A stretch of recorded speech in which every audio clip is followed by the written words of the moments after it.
Hi, John Hoffman with the New Tampa update for May of 2025. So let's go back and see what happened in April. In April, we ended the month with 184 active listings.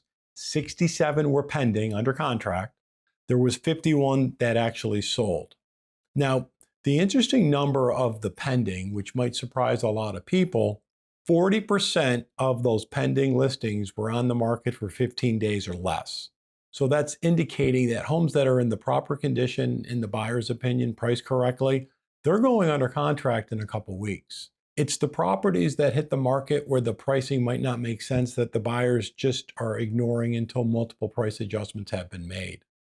But the other interesting thing is that every year for the last 15 years, from January through February, February to March, March to April, we normally see a 3 to 5% increase bump. And I think that's because we're spring market, the schools, and all of that. And then when we get to June, the market tends to bounce back a little bit. And like last year, we saw a 3% drop in values from June to the end of the year.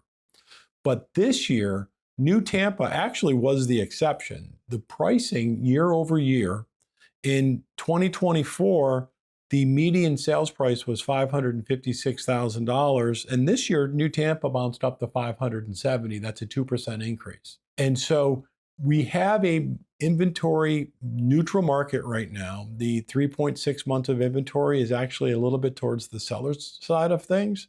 And don't forget, New Tampa in February was at 5.5 months of inventory.